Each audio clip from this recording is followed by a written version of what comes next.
Everything is in motion, from the ongoing expansion of the universe, with its innumerable galaxies whirling around supermassive black holes, to the Earth's revolution around the sun. We know of nothing in our vast cosmos that is entirely static. Even at the tiniest subatomic levels, there are indeterminate fluctuations of energy that never stop moving. Physicists call them quantum fluctuations. But what is movement? The most common definition is that movement occurs when something moves from one point to another in space and time. But what if space and time are also moving outward in all directions as the universe expands? What if the fabric of space-time itself is woven from the same energetic fluctuations as the universe? It means that there are no fixed points in space or time, and that the entire cosmos is continually changing. It also means that movement is only relative to other movements, and not to any fixed points in space or time. Yet, if everything is in motion, why do things seem relatively stable? Why do we think of movement as going from one point to another? The answer takes us back to the beginning of the universe. Our universe began as a hot and dense region of space-time 13.8 billion years ago that has been spreading out and cooling ever since. This is what physicists call entropy. As the cosmos spreads out, higher energy concentrations slowly dissolve and mix like tendrils of cream in coffee, until everything is thoroughly mixed. This process of spreading out creates patterns such as stars and spiral galaxies that persist and dissipate their energy as long as they have enough fuel. Just like an eddy of water spiraling down your bathtub drain, or a living organism, when they run out of energy, their forms dissolve. Scientists call these metastable states. At every scale of reality, energy flows and matter cycles back and forth. Solids vibrate slowly close together, liquids vibrate faster and farther apart, and gases even more. Why is this so important?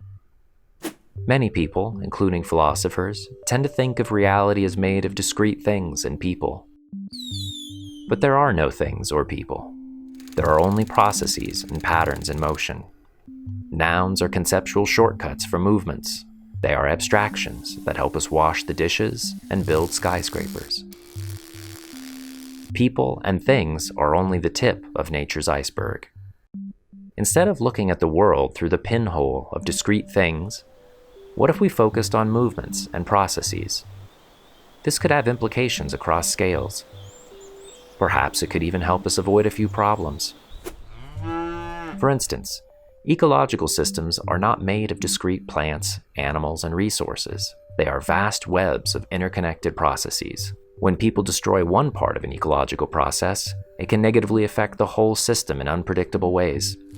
By not taking the entangled movement of metastable ecology seriously, various groups of people have inadvertently hastened mass extinction and climate change. Similarly, societies are not made of discrete people. When one part of a social process is damaged by social and economic inequality, the effects ripple through the whole system of social circulation like a wave. For instance, global economic inequality creates patterns of migration that make wealthy countries richer by taking workers away from poorer countries. Borders are violent and failing attempts to control the consequences of not taking inequality, mobility, and social feedback loops seriously. Each person is also a process. We consume energy, circulate it through our bodies, and release it. Our brains and nervous systems use this energy to continually rewire themselves in a process scientists call neuroplasticity. People are not one-dimensional characters with immutable identities. We are works in progress, continually experimenting with different ways of being.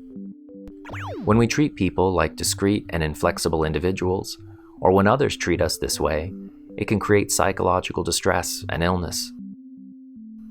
What else are we missing by using conceptual shortcuts without paying attention to the processes underneath? What if we thought of the world as processes and patterns in motion, instead of thinking of people and things. It might just change everything.